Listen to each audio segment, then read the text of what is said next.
What's up, Average Dad fans? Welcome back to another video. Today's slightly different. Today I'm going to give you my full review of the Samsung A53 5G in just 5 minutes. All the good, the bad, and the somewhat ugly. Let's go.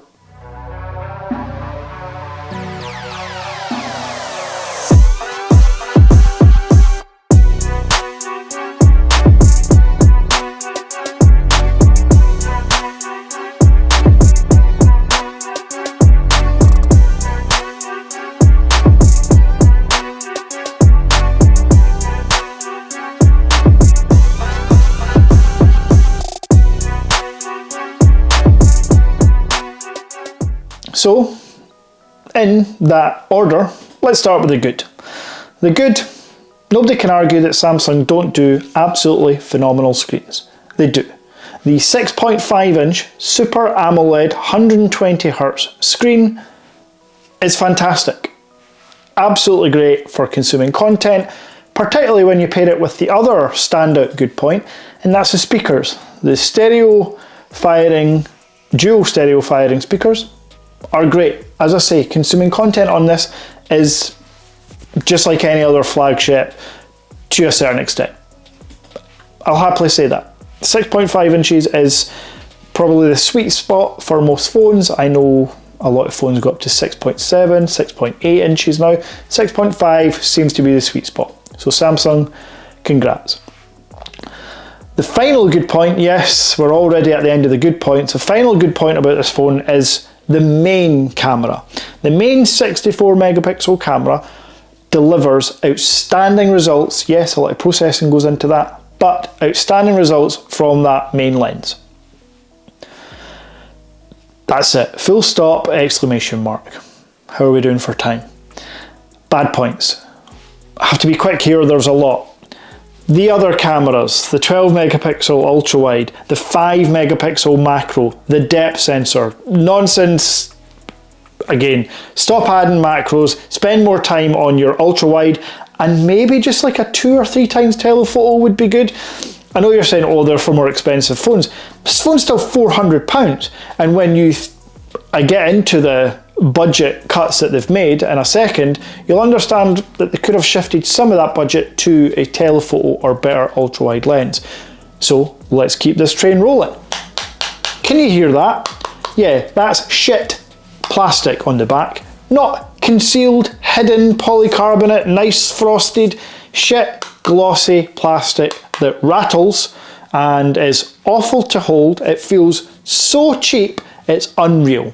So yeah, hate it, don't like it at all. Internally, yes, it's running Android 12, okay, that's fine. But it's running it on an Exynos 1280 chipset. What's going on? Well, I know it's Samsung's own chips, but again, you're saving money by using your own chips, so why not spend a bit more on the build quality, the camera quality? I need to keep going. The haptic motor. I can't demonstrate this through the medium of a YouTube video. And I can't recommend you go buy it just to feel the haptic motor. But if you're passing a Samsung store, it feels like motion sickness. There you go. That's how I can describe. The haptic feedback is truly horrendous.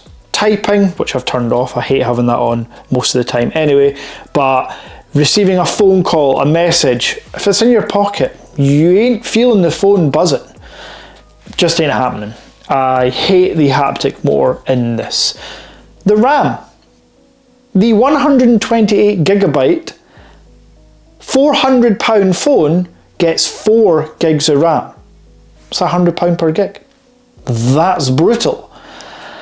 I'm going to get onto the ugly, and I'm going to go into what phone you could buy for the money, but again, just keeping the train rolling, I hate this phone.